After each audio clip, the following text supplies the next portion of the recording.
Hello and welcome back to the channel. It's great to be back. It's been a little while since I've posted anything on YouTube.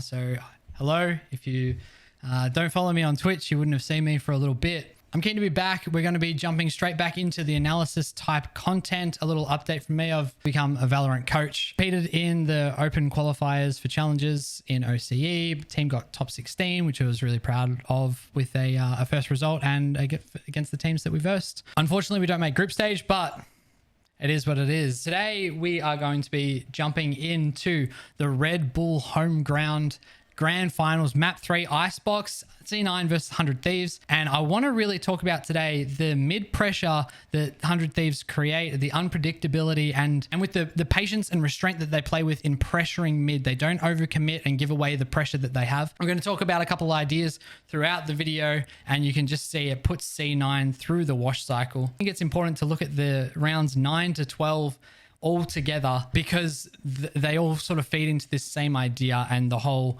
looking at this pressure idea as a whole. So we're going to start at round 9. It's 5-3. 100 Thieves got off to a really hot start on Icebox. It was 5-1. C9 clawed back a couple of rounds, and the game is sort of in the balance here. If C9 can go on a run, they're going to do really, really well. 100 Thieves starting on an eco here as well. So really, really pivotal round for C9. It's a must win. For 100 Thieves, it can shut down C9. It's kind of tried to send it up mid. Asuna peeked before the smoke, got shot by an op. Zelsis had this really nice knife which shut down the smokes, and Zeppa got a double spray down, and the round was kind of over from there. And I think 100 Thieves took a timeout and reset, and we can see them go back to what I assume is their game plan and this pressure in mid. So let's jump into round 9. We're right here at the start of it. When that doesn't work. And I think what's really important to recognize is the way that a lot of teams like to play Icebox. You can sort of do a heavy hold A and leave off B and play retake B. But if you can have mid control shutting down these rotations, it's incredibly strong. And so Cryo swings around on Leaf and gets an opening pick. Ye misses 2 op shots. And it was just kind of one of those days for Ye. Just things weren't clicking. It wasn't at his best. This is pre-nerf chamber as well. So, Ye's, there's no uncomfortability for Ye there. We've got all of this early pressure toward A, and they start rotating off. C9 called that early. They want to stick as a group. They've got the gun advantage. They don't want to give away any guns. So Ye is just watching for the late A. And Bang's already got himself into tube. He's going to hear Vanity's jumping around. So he knows that the kitchen player has fallen off. And he's going to walk up into kitchen, break that trip, and just come right back. Meanwhile, 100 Thieves are able to just walk up B long. C9's given away B, which I don't hate. And the knife clears out, but they don't know where Bang is. Even though the knife's cleared out Bang here, you can see that there's a lot of wariness around if Bang is going to re-lurk through. And so just by living here and Bang not committing and like getting traded or getting a kill and getting traded up through kitchen, just by living, he creates so much pressure which stalls out C9. They're going to find it really hard to commit to taking this site back. And you see Zelsis still watching through mid. Ye hasn't even been able to get into kitchen yet. He's unsure. Still 2 looking right now, and Bang's already back in mid. Spike's ticking down. C9 needs to do something about this. We've got lineups coming in for 100 Thieves, and eventually they finally push in. But look at Ye. He's still watching the late lurk here from Bang. They have to respect it. And so it's a 4v2 really here.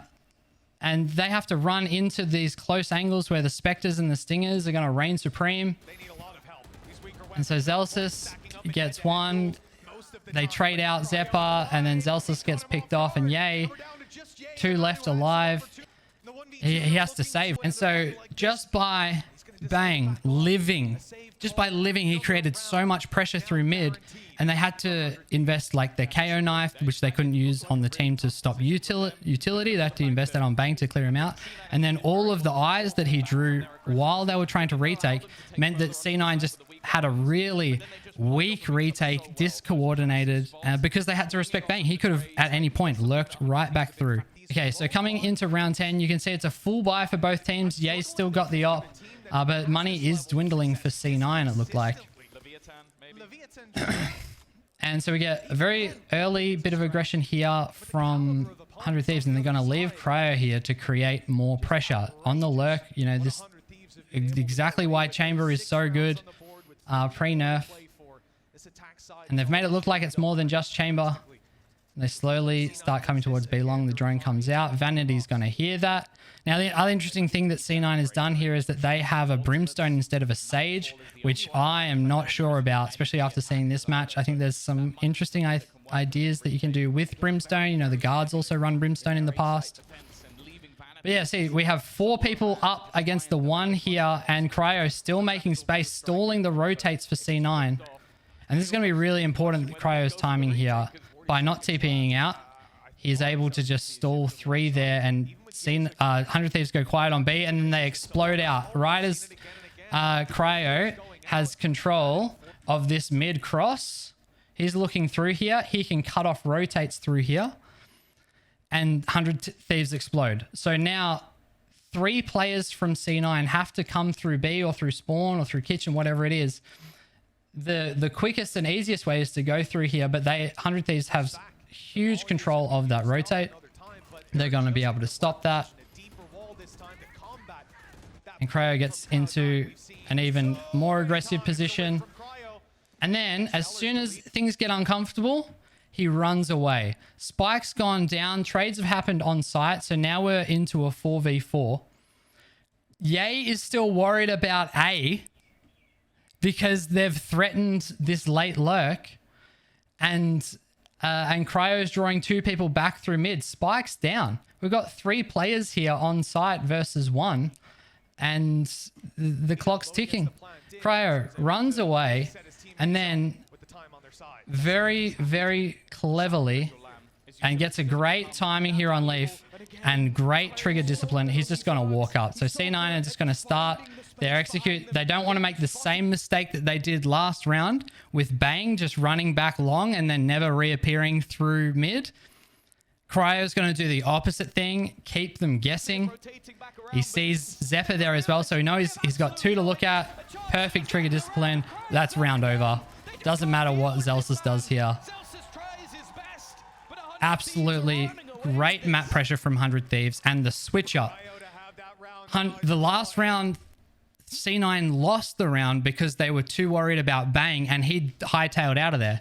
This round, they go, well, we don't want to spend too much time focusing on this mid lurk because they're just run main. And so Cryo, 2 steps ahead, maybe 1 step ahead, walks back mid and shoots 2 of them in the back of the head and cleans up the round. So really, really nicely done from 100 Thieves. Round 11 here, we get the early mid aggression. They're playing really deep in A. C9 have on an eco, just Ye with the hero rifle, who's trying to get this really early pick, pushing out of B long, and Bang is just sitting there watching it.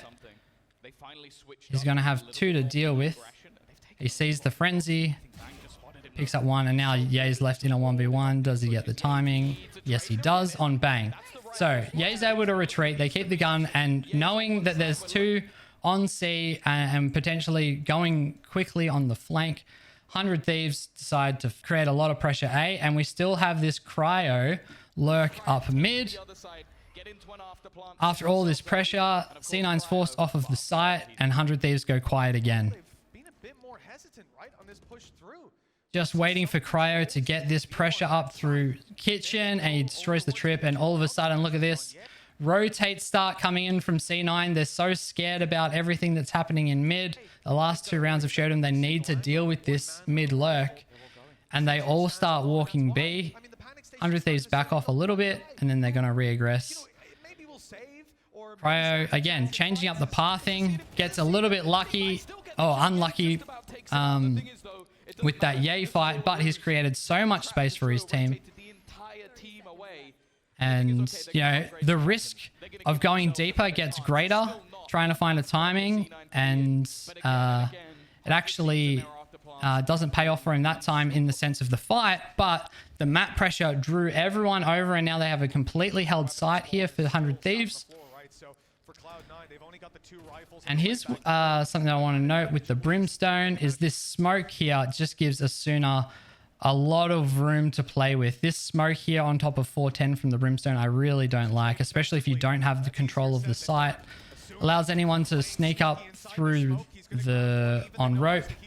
And then 100 Thieves just get a really, really nice... Yeah, he gets unlucky with the timing, but it does get cleaned up. And then Zeppa gets a nice shot. And this play from Asuna, whatever his name is, it's really, really nice. They're looking this way.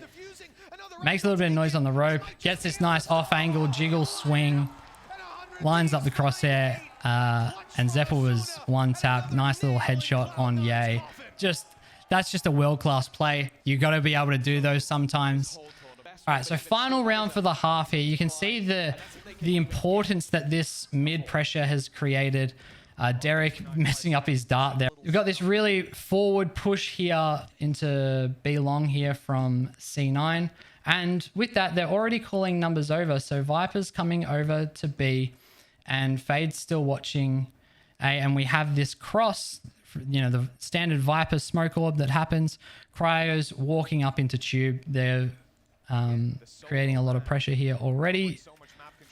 100 Thieves just has the brakes on, and Cryo breaks that trip and gets out. So again, the mid pressure is there. They're still creating it, but every time they go through mid, they're doing it in a different way. And Bang actually walks under tube here, which is something, again, which is brand new with this whole mid pressure, and gets himself into this incredible little angle that no one's ever going to check. He walks all the way up to default, and they know that there's players in B link. So Bang's trying to get this flank on.